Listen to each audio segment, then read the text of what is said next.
క్రీస్తునందు సోదరి సోదరులారా, ప్రభువైన యేసుక్రీస్తు నామములో హృదయపూర్వక వందనాలండి.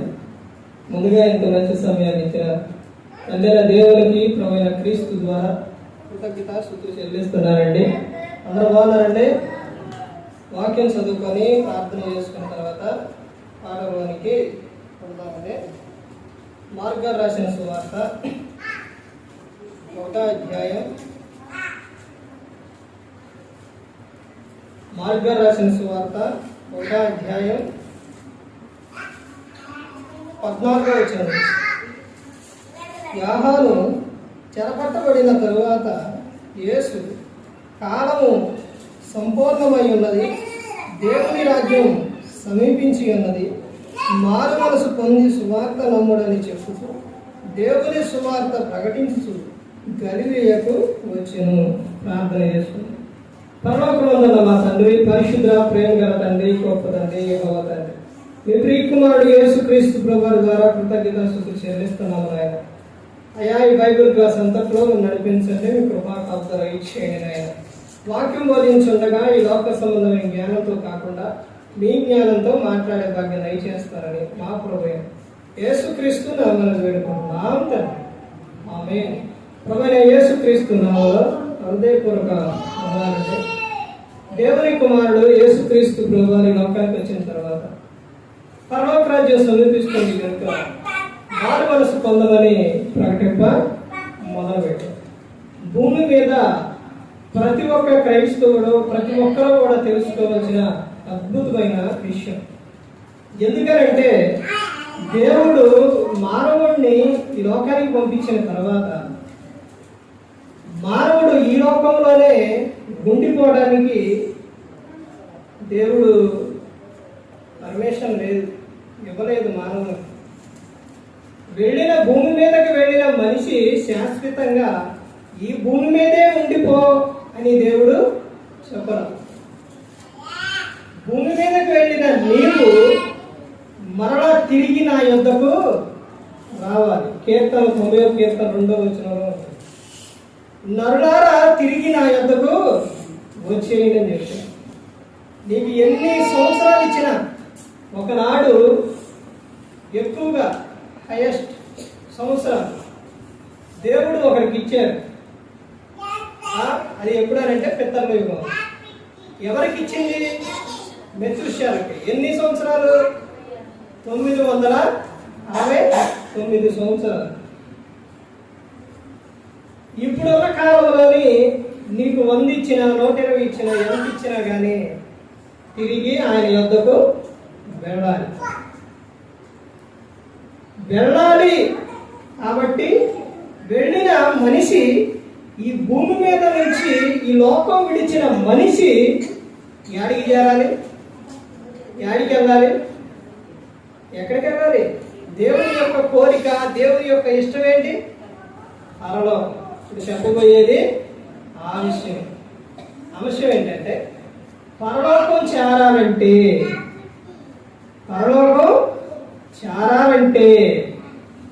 ఏం చేయాలి?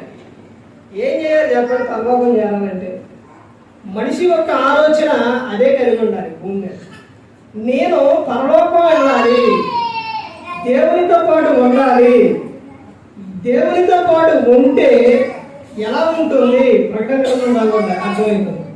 ఎలా ఉంటుంది అంటే యుగ యుగాలు, తరతరాలు కూడా ఇక్కడ ఆనందం, సంతోషం. ఈ రోజున నీవు దేవుని యొద్దకు రావడానికి, ప్రార్థన చేయడానికి, వాక్యం చదవడానికి వీటన్నిటికీ నీకు బాధ కలుగుతుందేమో. అంటే దేవుని సన్నిధి అంటే, దేవుని మందిరానికి వెళ్ళాలంటే నీకు బాధ కలుగుతుందేమో. ఓర్చుకో. కష్టమైన నీకు ఏదైనప్పటికీ కూడా భూమి మీద పుట్టిన మనిషికి ఆత్మ విషయాల్లో, శరీరం విషయాల్లో బాధలు కలుగుతాయి, వస్తూనే ఉంటాయి.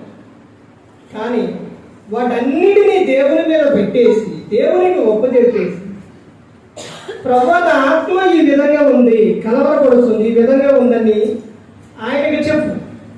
ప్రభువా నా దేహం ఈ విధంగా ఉంది చేసినా లేకపోతే ఏ విషయంలోనైనా కానీ ఇలా అలిసిపోతున్నానని, ప్రభా నాకు శక్తిని ఇవ్వు ప్రభు అని ఆయన మీద పెట్టి ఆయనకి చెప్పి నువ్వు ఎక్కడ రావాలి? దేవుని మందిరానికి రావాలి.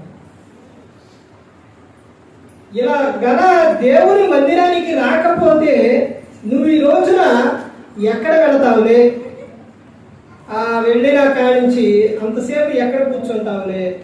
మీకు విషయం క్రైస్తవుడు భూమి మీద తాను ఉన్నంత కాలము కూడా భక్తిగానే ఉండాలి. ఎందుకంటే దేవుడు చెప్తున్న విషయం ఏంటంటే, వాని క్రియల చొప్పున ప్రతి వానికి నేను జీతం ఇస్తాను అని చెప్తూ ఉన్నాను. దేవుడు చెప్తున్న విషయం ఏంటంటే, ఇదిగో నువ్వు నా కుమారుడివి, నా కుమార్తె, నా స్వరూపంతో నేను నిన్ను చేస్తున్నాను. నేను నిన్ను ఎలా విడిచిపెడతాను? నువ్వు ఒక్కొక్క సందర్భంలోనే దేవుని మందిరానికి రాకపోయినా లేకపోతే ఆలస్యమైనా ఏ విషయంలోనైనా కానీ మనిషి ఒక ఆలోచన ఎలా ఆలోచిస్తారనంటే, ఇదిగో ఆలస్యం అయిపోయింది, ఇక నేను వెళ్ళడం ఎందుకు? ఈ వారం ఆలస్యమైంది, వచ్చే వారం ముందురా అట్టని పూర్తిగా దేవుణ్ణి విడిచిపెట్టదు. ఇదిగో నేను అబద్ధం ఆడాను, ఇక నేను అబద్ధం ఆడాను, ఇక దేవుని మందిరానికి ఎందుకు, నేను దేవుడు నన్ను క్షమించడు అని చాలా మంది ఏం చేస్తారంటే, ఇక దేవుని దగ్గరకు రారు, దేవుని మందిరానికి రారు.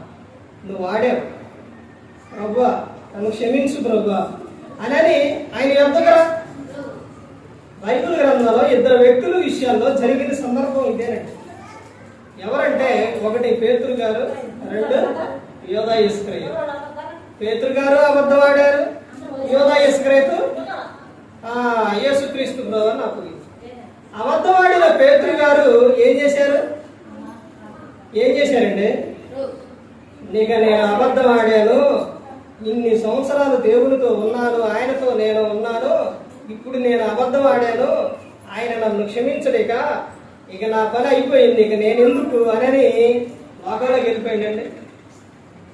ఏం చేసింది ఆయన? పశ్చాత్తాపడ్డాడు. కానీ యోధా ఇస్కరియోతు మాత్రం ఊరెలుపులకు వెళ్ళి గురు పెట్టుకొని సరే. దేవునికి దూరం అయిపోతే ఏ ప్రయోజనం ఉండదండి. దేవునికి దూరం అయిపోతే పరలోకం తర్వాత ఇంకొకటి ఉంది, ఏంటంటే నరకం. ఆయన యుద్ధకు రాకుండా నువ్వు మాట్లాడే మాటకు కానీ, నువ్వు చేసే క్రియలకు కానీ, ప్రతి ఒక్క దానికి కూడా ఇక నా పని అయిపోయింది, నేను ఇంతే, ఇక దేవుడు నన్ను క్షమించడానికి నువ్వు గన లోకంలోకి వెళ్ళిపోతే అపవాది ఇక నిన్ను దేవుని యొద్దకు రాకుండా లోకంలోనే ఉంచేసి లోకం విడిస్తే నరకానికి పంపించారు, వెళ్ళిపోతారు. నరకం ఎవరికి అంటే అపవాదికి, వాళ్ళ అనుచరులకు. అది వెంబడించడం వలనే నరకానికి వెళ్ళిపోతున్నారు. అందుకని నువ్వు ఆలస్యం అయినా కానీ, ఒకరోజు మానేసినా లేకపోతే నువ్వు అబద్ధం ఆడినా దాన్ని దేవుని ఎదుట ఒప్పుకొని మరణ దాన్ని ఇక నువ్వు చేయమాట. దేవుడు చెప్తున్న విషయం మరలా చేయమా. వ్యభిచారంలో పట్టబడిన స్త్రీని తీసుకొచ్చినప్పుడు వాళ్ళందరూ కూడా బోధ కూడా ఎలా చేసింది, ఏం చేయమని అంటే, ఆ సందర్భం అంతా అయిపోయిన తర్వాత, అమ్మ ఎవరు నిన్ను శిక్షించలేదా అని అంటే, అయ్యా ఎవరు నన్ను శిక్షించలేదు అన్నప్పుడు యేసుక్రీస్తు ప్రభువు ఏం చెప్పారండి? నేను కూడా నిన్ను శిక్షించను, నువ్వు వెళ్ళి మరలా ఇక చేయకము, పాపం చేయకు అని చెప్పారు. దేవుడు నువ్వు అంత మాత్రం ఇక దేవుడు నన్ను ఇక క్షమించడని గన లోకంలోకి వెళ్ళిపోతే, దేవుని యొద్దకు రాకుండా వెళ్ళిపోతే చాలా ప్రమాదం. ఎందుకంటే ప్రతి క్షణం, ప్రతి ఆలోచన దేవుని పట్ల నీకు లేదేమో కానీ ఆయన మాత్రం ప్రతి క్షణం నీ గురించి ఆలోచిస్తాడు. ఇదిగో నా కుమార్తె, నా కుమారుడు, ఒక సేవకుల విషయంలో కూడా అలాగే చూస్తాం. ప్రతి ఒక్కరి విషయంలో కూడా దేవుడు అలాగే చూస్తున్నాడు. ఎలా చూస్తున్నాడు అని అంటే, నేను భూమి మీదకి పంపించిన మిమ్మల్ని నేను విడిచి పెట్టను. నువ్వు రక్షణ విషయంలో కానీ, లేకపోతే తీసుకున్న తర్వాత అయినా కానీ, ఏ విషయమైనప్పటికీ కూడా నిన్ను సరి చేయటానికి, నిన్ను బలపరచడానికి, నువ్వు ఆయన యందు ఉండడానికి దేవుడు ఎప్పుడు నీ వెంటే ఉంటారు. ఎలా ఉంటారని చెప్పారనంటే, ఏమిటి ఉంటారా కన్ఫర్మ్గా అనుకుంటారు మీరు. ఒక సందర్భం చెప్తారు. యేసుక్రీస్తు మనిషి కుమారునికి విరోధముగా మాట్లాడు వారికైనా పాపక్షమాపణ కలదు, కానీ పరిశుద్ధాత్మకి విరోధంగా మాట్లాడు వారికైనా ఈ యుగమందైనను రాబో యుగమందైనను పాపక్షమాపణ లేదు అని. అంటే మనిషి కుమారునికి విరోధంగా యేసుక్రీస్తు ప్రభు నాకేం చేశారు, దేవుడే ఉంటే ఎలా ఎందుకు జరుగుతుంది అని నువ్వు ఎలా మాట్లాడినా ఏ విధమైనా సరే నిన్ను విడిచిపోయారు. ఇంకొక సందర్భంలో మనకి గుర్తు రావాల్సిన విషయం ఏంటంటే తల్లిదండ్రులు. ఒకసారి వాళ్ళని గుర్తు చేసుకుంది. భూమి మీద పుట్టిన ప్రతి ఒక్కరికి తల్లిదండ్రులు ఉన్నారు. వాళ్ళు ఎలా పెంచారు అనేది ఒక్కసారి, ఇప్పుడు నువ్వు పెద్ద వయసుకు వచ్చిన వివాహమైన పిల్లలు పుట్టినా మీ తల్లిదండ్రులు అప్పుడు ఎలా చూశారు అది జ్ఞాపకం చేసుకోండి. ఇప్పుడున్న పిల్లలైనా మీ తల్లిదండ్రులు ఎలా చూస్తున్నారు ఇవన్నీ కూడా జ్ఞాపకం చేసుకోండి. ఎందుకనంటే నువ్వు మాట విన్నా వినకపోయినా నిన్ను ఎప్పుడైనా విడిచిపెట్టారా? ఎప్పుడు విడిచిపెట్టలేదు. ఒకవేళ నువ్వు స్కూల్కి వెళ్ళకపోతే, మాట వినకపోతే గద్దించి ఒక దెబ్బ కొట్టినా మరలా తర్వాత తల్లిదండ్రి ఎంత బాధపడతారో తెలుసండి. చాలా బాధపడతారు. అయ్యో నేను ఎందుకు ఇలా గద్దించాను, ఎందుకు ఇలా కొట్టారు అని. అదే విధంగా దేవుడు కూడా చేస్తున్న విషయం అదేనండి. ఏంటి అంటే నిన్ను గద్దించిన, శిక్షించిన ఏదైనా కానీ పిల్లలు ఎందుకు గద్దిస్తారు, ఎందుకు కొడతారు, వాడు బాగుండాలనేగా చెప్పేది వాళ్ళకు. అదే విధంగా దేవుడు కూడా చెబుతూ ఉన్నాడు. ఎందుకు ఇవన్నీ దేవుడు చెప్పారు అంటే, ఎందుకు ఇవన్నీ అని అంటే, ఇవన్నీ ఎందుకు అని అంటే పాఠం పేరు ఏం చెప్పాను పాఠం పేరు పరలోకం చేరాలంటే ఆ విషయం మీదే చెబుతున్నారు. ఇవన్నీ పరలోకం చేరాలి అని అంటే భూమి మీద దేవుడు నీకు చెబుతున్న విషయం, నీకు నేర్పుతున్న విషయం. పిల్లలు వారు ప్రయోజకులు అవ్వాలంటే స్కూల్కి వెళ్ళిన తర్వాత వాళ్ళు ఆ తర్వాత నెక్స్ట్ తరగతికి వెళ్ళి తర్వాత వారి జీవితంలో వాళ్ళు బహుగా వాళ్ళు ఫలించాలి అని అంటే, జాబ్ విషయాల్లో కానీ అన్ని విషయాల్లో వాళ్ళు బాగుండాలి అని అంటే అది ఒకసారి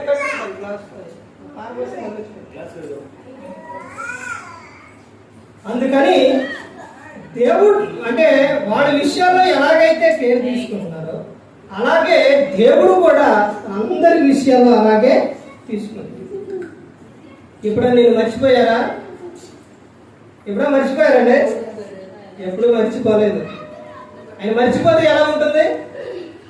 ఎలా ఉంటుందండి? కీర్తనలో 121 కీర్తనలో ఉంటుంది, ఆయన కునుకడు నిద్రపోడు. కునికితే ఏం జరిగింది? లోకం ఉండదు. నిద్రపోయినా కునికినా ఎలా ఉంటుందో తెలుసండి. ఒక్కసారి గల నరుణ్ణి గల దేవుడు విడిచిపెడితే వారి పరిస్థితి ఎలా ఉంటుంది? ఎలా ఉంటుందండి? ఆ సందర్భాలు కూడా గ్రంథంలో ఉన్నాయి, జరిగినాయి. సౌలు విషయాల్లో జరిగిన విషయం అదే. అపవాది ఎక్కడ ఉంటాడు? ఎక్కడ ఉంటాడండి? దేవుని యొద్దే, దేవుని ద్వారబంధం యొద్ద ఉండి ఈ భూమి మీద జరిగే ప్రతి ఒక్కటి కూడా దేవుడు చేస్తున్నే, దేవునికి చెబుతున్నే, ఇవన్నీ కూడా మొత్తం ప్రతి ఒక్కటే అపవాది విని వాడు అక్కడి నుంచి అన్నీ కూడా చేస్తూ ఉంటాడు.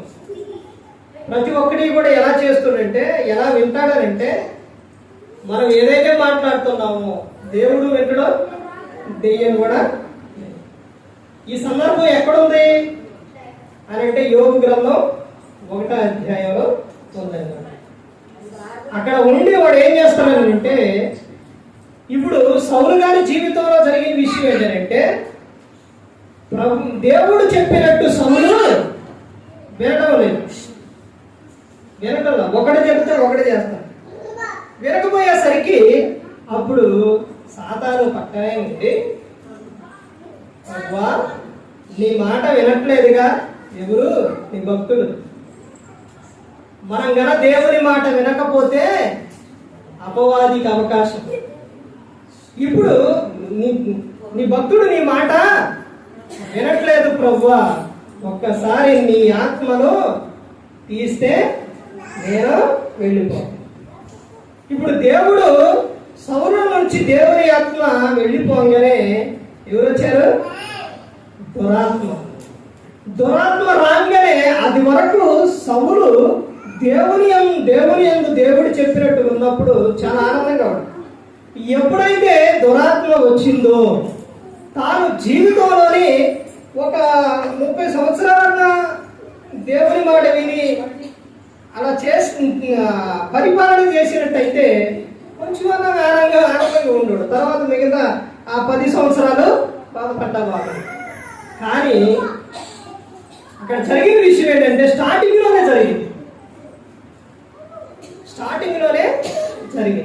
జరిగేసరికి సౌలు తాను దేవుడు దానికి ఇచ్చిన 40 సంవత్సరాలు పరిపాలన విషయాల్లో సంతోషం లేదు, ఆనందం లేదు, కోపపడటం, పిల్లల తిట్టడం, భార్యను, పక్కన ఉండవాడిని, కూతుర్ని, అల్లుడిని, ఎవరుంటే వాళ్ళని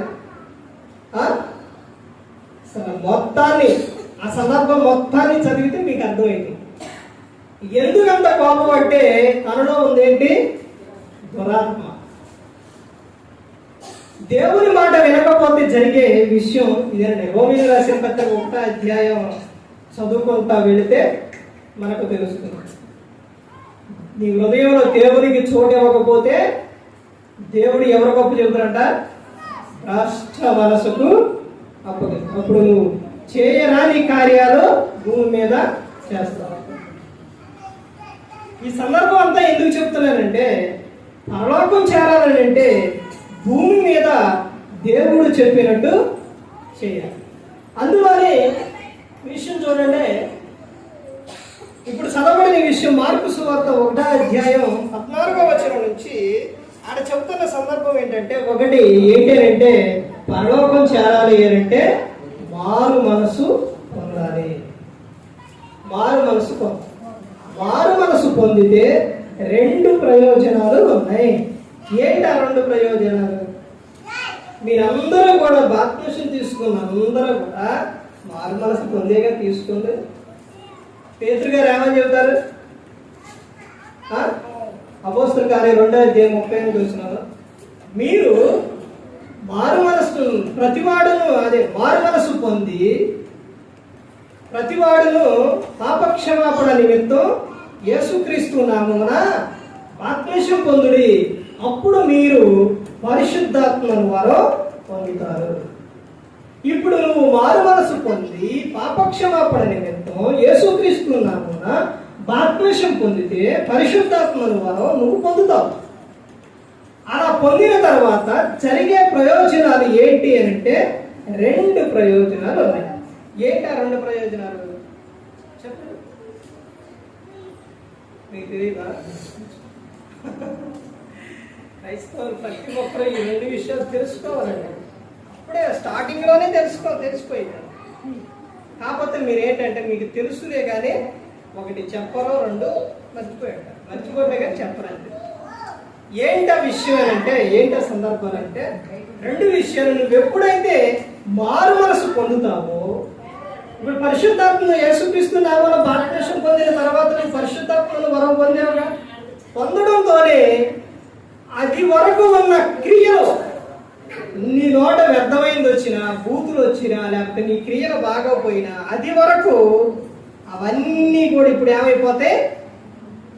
అవన్నీ పోయి ఇప్పుడు నువ్వు ఎవరనంటే నూతన సృష్టి అంటే నూతన అంటే ఇదంతా నూతన సృష్టి. ఇప్పుడు నీది ఏ జన్మ అంటే నూతన జన్మ.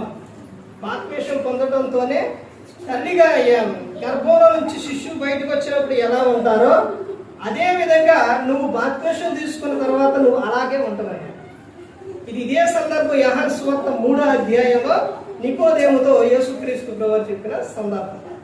అతను బోధకుడై ఉండి అతనికి అర్థం అవ్వాలా. ఎవరికి? నికోదేముకి. మరలా నేను తల్లి గర్భంలో నుంచి మళ్ళీ పుట్టాలా? ముసలివాడినైన వాడు తల్లి గర్భం నుంచి ఎలా పుడతారు అని అడుగుతుంది. అట్ట కాదు నాయన, అలా పుట్టడం కాదు, ఒకడు నీటి మూలముగాను ఆత్మ మూలముగాను జన్మించితేనే దేవుని రాజ్యంలో చేరతారు అని చెప్తారు. ఇప్పుడు నువ్వు బాప్తిస్మం పొందిన తర్వాత, ఇప్పుడు నువ్వు పరిశుద్ధాత్మను వరం నువ్వు పొందిన తర్వాత, ఒకటి నీ విషయం ఎలా ఉంటుందంటే, ఒక వ్యక్తిని చూడంగానే నువ్వేదన్నా దొరక అన్నావు అనుకోండి, ఇప్పుడు ఆ వ్యక్తితో నన్ను క్షమించమని అడగాలి, లేదా నేను సమాధాన పడాలి, అందరితో నేను ఎలా ఉండాలి, ప్రేమ కలిగి ఉండాలి అనిపిస్తుంది. ఆ తర్వాత ఇంకా ఎలా ఉంటుందనంటే, ఈ లోకంలోని నీ మాట తీరు మారిపోతుంది, నీ క్రియలు మారిపోతుంది. ఇవన్నీ ఎప్పుడు అనంటే మారు మనసు పొందడంతోనే. ఎందుకనంటే నీలో ఉంది ఎవరు అనంటే దేవుడు నీలో ఉంది కాబట్టి. ఎవరో? పరిశుద్ధాత్మ దేవుడు. ఇప్పుడు ఆయన నీలో ఉన్నారు కాబట్టి నిన్నేం చేస్తారు? పరిశుద్ధపరుస్తారు. నేను పరిశుద్ధపరుస్తానండి.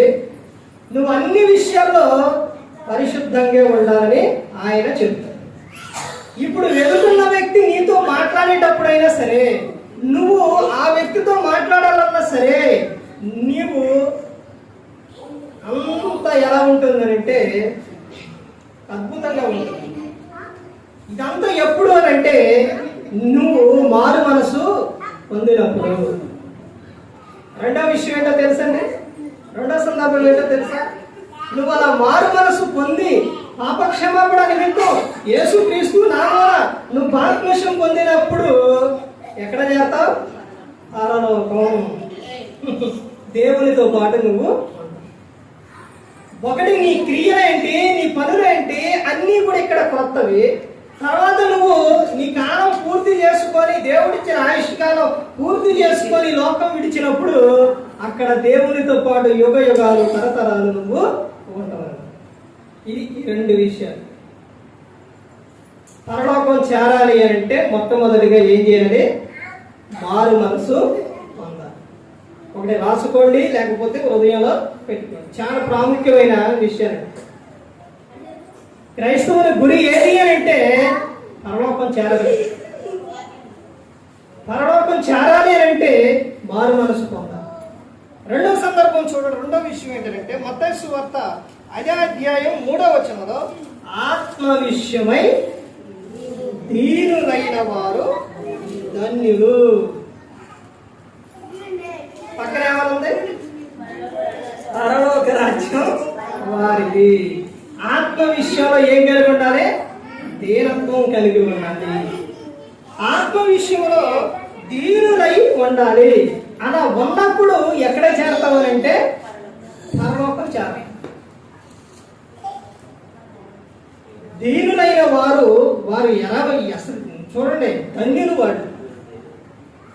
పరలోకం చేరతారు అంటే నువ్వేదో భూమి మీద ఒక దాన్ని ఏమంటారంటే కష్టపడి, లేకపోతే బాగా ఇదయ్యి చేసే పని లేదు. అర్థమవుతుందండి? ఇక్కడ దేవుడు చెప్తున్న సందర్భాలు. ఒకటి, నువ్వు మారు మనసు పొందితే పరలోకం చేరతావు. రెండోది, ఆత్మ విషయమై నువ్వు దీనత్వం కలిగి ఉంటే, దీనులుగా ఉంటే పరలోకం చేరతావు. మూడో సందర్భం చెప్తున్న విషయం ఏంటంటే మత్తయి సువార్త 19వ అధ్యాయం 21వ వచనంలో చెప్తున్న సందర్భం ఏంటంటే క్రీస్తును వెంబడించాలి. పరలోకం చేరాలంటే ఎవరిని వెంబడించాలంట? క్రీస్తుని. లోకంలో ఉన్న వారిని కాదు, అపవాదిని కాదు. వీళ్ళని వెంబడిస్తే ఎక్కడికి వెళ్తారు? వాళ్ళని వెంబడిస్తే నరకానికి. కానీ క్రీస్తును వెంబడిస్తే పరలోకం చేరతారు. యేసుక్రీస్తు ప్రకారం ఉండేది ఎక్కడ అంటే పరలోకం. కాబట్టి నువ్వు క్రీస్తును వెంబడిస్తే పరలోకం చేరతావు. ఆయనతో సహవాసం చేస్తే నువ్వు ఆయన లక్షణాలు నీలో వస్తాయి. పరలోకం చేరాలంటే మూడో విషయం ఏంటి? క్రీస్తును వెంబడించాలి. యేసుక్రీస్తు ప్రభువారు ఆయన వెంట ఉంటే ఆయన ఎలా చూసుకుంటారో తెలుసండి. యేసుక్రీస్తు ప్రభువారు వెంట ఉంటే ఎలా ఉంటారంటే మీ అందరికీ తెలుసుగా. ఇప్పుడు ఆయన ఏమంటే మీరందరూ ఉంది క్రీస్తు వెంటే కంటే ఈ గ్రంథంలో జరిగిన ఒక సందర్భం ఏంటంటే ఒక్క మాట కూడా ఒక్క విషయం కూడా నీ మీద అన్నయ్య అన్ని ఆయన మీదే వేసు. శిష్యులు యేసుక్రీస్తు ప్రభువారు శిష్యులు శాస్త్రులు పరిచయులు వీళ్ళందరూ కూడా ఒక మార్గాన వెళుతూ ఉన్నప్పుడు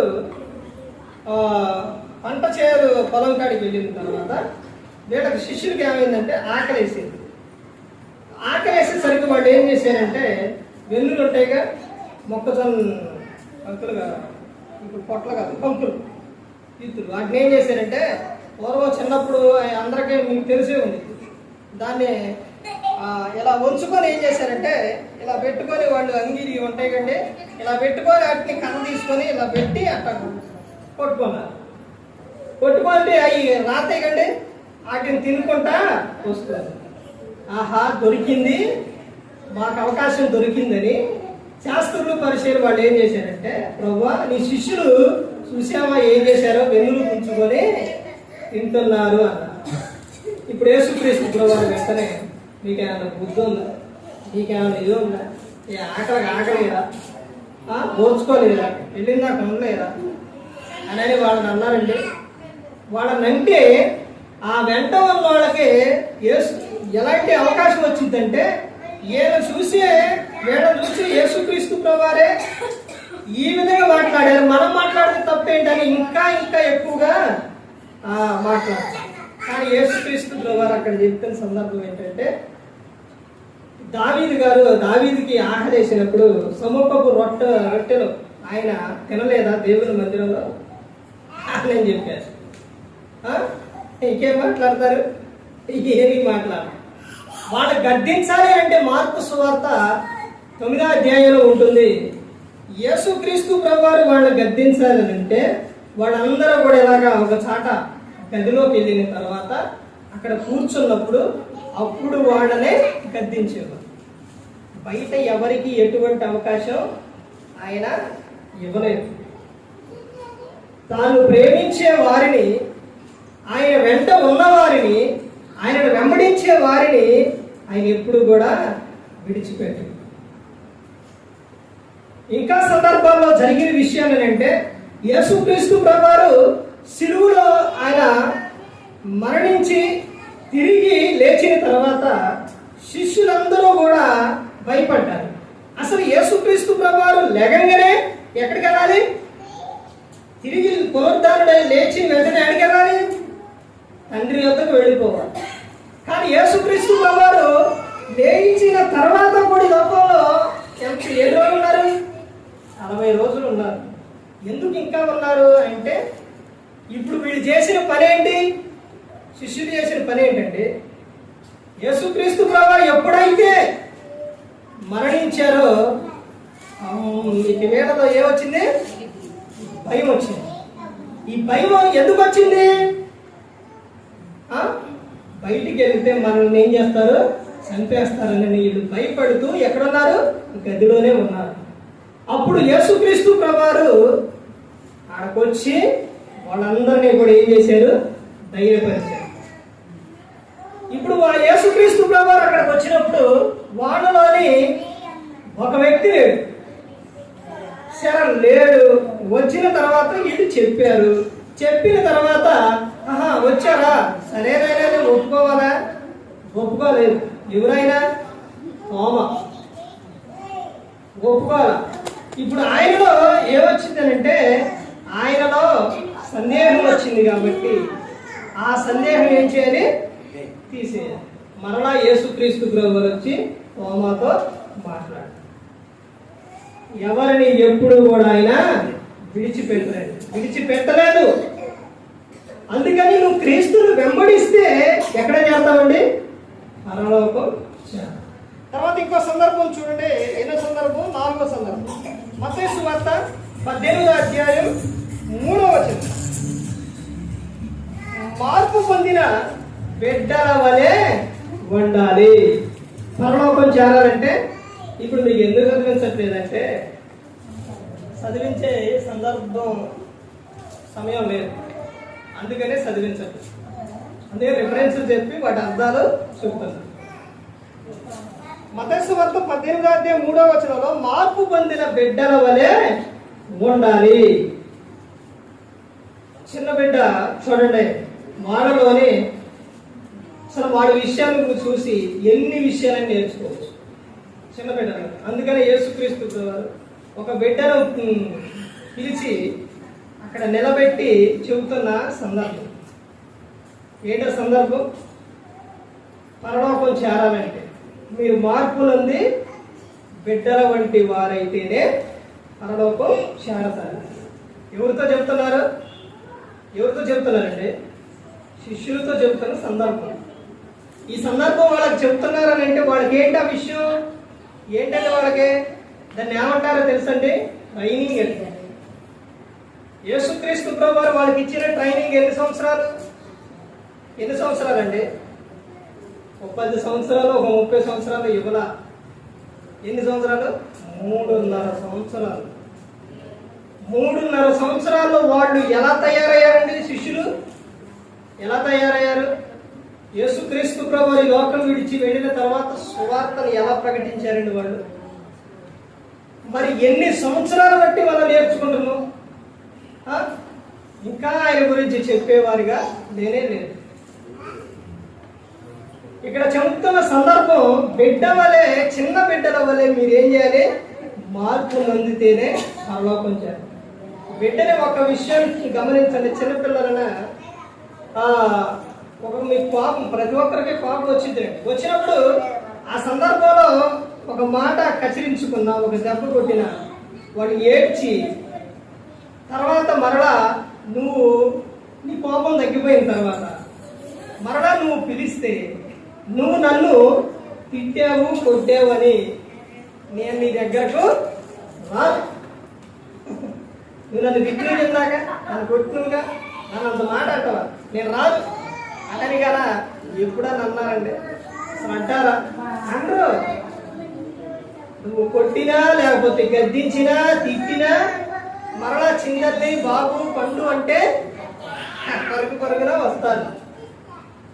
అందుకనే చెబుతున్నారు ఆ మనసు కలిగి ఉన్నది. ఎందుకు ఆ సందర్భం చెప్పారు? ఎందుకని అంటే చూడండి, ప్రతి ఒక్కరిలో, ఈ భూమి మీద పుట్టిన ప్రతి ఒక్కరిలో కూడా బాల్యం నుంచి ఎవరో ఆ తర్వాత వెళ్ళిన తర్వాత మనిషిలోనే అసూయ మొదలైంది, కక్ష మొదలైంది, అన్ని మొదలైంది. ఇప్పుడు బిడ్డ వల్ల ఎవరన్నా అంటే ఒకవేళ ఒక మాట అన్నా లేకపోతే తిట్టినా ఏ సందర్భం అయినా పోనీలే అయితే నేను తిట్టానని నవ్వుకుంటూ వెళ్తావా? సొంత సంగతేంటో సొంత ఇప్పుడు కాకపోయినా తర్వాత అయినా సొంతం అని అంటారు, లేకపోతే అనుకుంటారు. అర్థమవుతుందండి? తర్వాత పిలిచిన పోనీలే ఏదో పొరపాటు అన్నారులే అని పిలిచినప్పుడు పలుకుతావా? పలకం.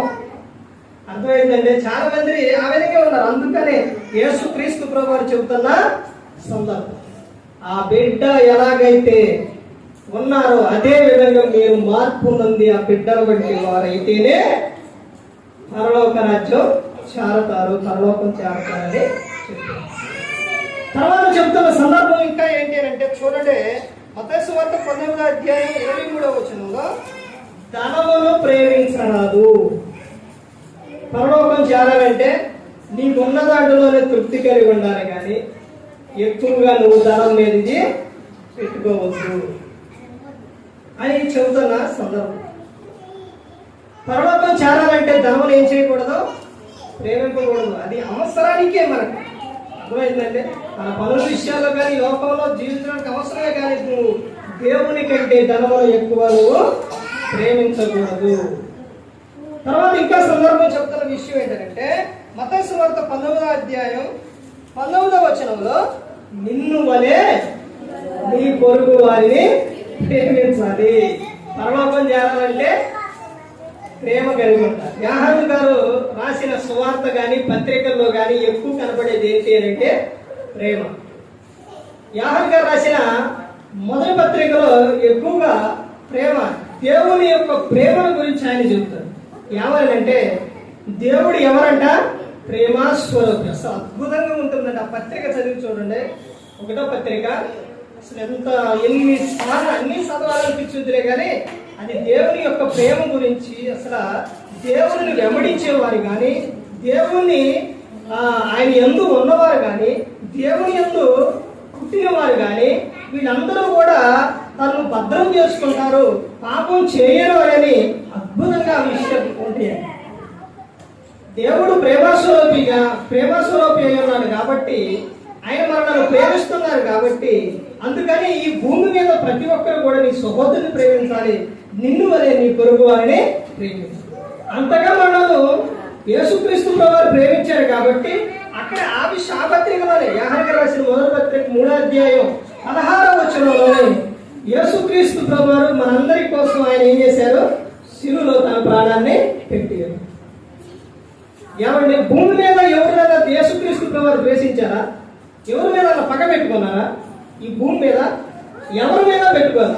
మరి క్రీస్తులో నువ్వు బాప్తిసం పొంది, క్రీస్తును ధరించుకొని, క్రీస్తుని వెంబడించే నీవు మరి వాడంటే పడదు, వీడంటే పడదని ఎలా చెప్తున్నావు? అంటే నువ్వు క్రీస్తుని వెంబడిస్తున్నావా? ఒక విషయం గమనించండి, ఆయనలో ఎవరి మీద అసలు పగ అనేది లేదు. నిన్ను వలె నీ పొరుగు వారిని ప్రేమించాలని చెబుతున్నా.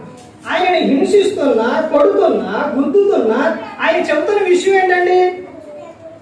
తండ్రి, మీరేమి చేస్తున్నారు మీ ఎరుగులు కనుక వీరిని క్షమించమని ఆయన చెప్పారు. ఆయన క్షమించమని ఆయన చెబుతూ ఉంటే క్షమిస్తున్నావా? ఇక్కడ చెబుతున్న విషయం, నేను ప్రార్థన చేస్తాను, వాక్యం చదువుతాను, వాక్యాలు చెబుతాను, ఆ తర్వాత నేను భక్తిగా ఉంటాను, ఇవన్నీ చేస్తాను, కానంటే నాకు వాళ్ళంటే పడదు అని అన్నాం అనుకోండి, పరలోకం ఒకటి గమనించండి, ఏ సేవకుడు పగబెట్టుకోరు, ఏ విశ్వాసి ఎప్పుడు కూడా పెట్టుకోకూడదు. ఎందుకంటే ఇక్కడ చెబుతున్న సందర్భం ఏంటి అంటే, పరలోకం చేరాలి అంటే నిన్ను వలె నీ పొరుగు వారిని ప్రేమించు. అలా ప్రేమిస్తే 1 కోటి రూపాయలు ఖర్చు అయిద్దండి, లేదా 20,000, 10,000, 50,000, ₹1,00,000 అయిద్దండి. లేకపోతే అలా ప్రేమిస్తే ఏమైనా పోయిద్దండి? ఎందుకండి దేవుడు ఇచ్చిన ఈ కాలంలోనే మనిషికి మనిషి ఒకళ్ళంటే ఒకళ్ళకి ఇష్టం లేకుండా పగల పెట్టుకొని, ద్వేషాలు పెట్టుకొని వాటి వలన వచ్చేది ఏంటో తెలుసండి? అసూయ, ఎముకలకు ఏంటంటే మత్సరం, అది కుళ్ళు అంట. విజయం బాగా చెప్తారు, కుళ్ళు. ఎముకలన్నీ ఏమైపోతాయి? కుళ్ళిపోతాయి అంట. ఏది? అసూయ వల్ల. అర్థమవుతుందండి? అందుకని అలాంటిది ఏది కూడా రాలేకూడదు. ఇంకొకరి మీద నువ్వు ద్వేషం వల్ల, పగం వల్ల నీలో సంతోషం ఉండదు, ఆనందం ఉండదు. అర్థమైందండి? నీ హృదయం యొక్క ఎలా అయితే ఉందో బయటకు కూడా అదే కనబడుతుంది. అర్థమవుతుందండి? ఇంకో విషయం ఏంటంటే, హృదయం మార్కు సువార్త 7:21 చెబుతారు, హృదయం నిండిన దానిని బట్టే నోరు మాట్లాడు, చెడ్డవన్నీ కూడా హృదయంలో నుంచే వస్తాయని చెబుతారు. అందుకని ప్రతి ఒక్కరు కూడా గమనించుకోవాలి. దేవుడు చెప్తున్న విషయం ఏంటంటే, నిన్ను వలె నీ పొరుగు వారిని ప్రేమించాలి. ఇంకా చెప్తున్న విషయం ఏంటంటే, మత్తయి సువార్త 7:21 పరలోకపు తండ్రి చిత్తమును చేయాలి. తండ్రి చిత్తం ఏదైతే ఉందో దాని ప్రకారంగా చేయాలి. దేవునికి నిత్యం కూడా యేసుక్రీస్తు ప్రభువు యందు కృతజ్ఞతాస్తుతులు చెల్లించుట అది దేవుని యొక్క చిత్తం. జాగ్రత్తలకు దూరంగా ఉండుట అది దేవుని చిత్తం అని చెప్తారు. ఆయన చిత్తమును నెరవేర్చే వారిగా ఉండాలి. మత్తయి సువార్త 5:10లోని నీతి నిమిత్తం హింసింపబడేవారు ధన్యులు, వాళ్ళు పరలోకం చేరతారు అని చెప్తారు. ఇంకా ఈ సందర్భాలన్నీ కూడా, ఇంకా చాలా సందర్భాలు ఉన్నాయి కానీ సమయం అనేది లేదు కాబట్టి ప్రతి ఒక్కరు కూడా ఈ గ్రంథాన్ని చదివితే ఇంకా ప్రతి ఒక్కటి కూడా తెలుస్తుంది. ప్రతి ఒక్కరు కూడా పరలోకం చేరాలి, ఆయనతో పాటు ఉండాలి, యుగయుగాలు నువ్వు ఆనందంగా సంతోషంగా ఉండాలని దేవుడు కోరుకున్నారు. ఆ విషయాల్లో ఒక్కసారి గమనించండి.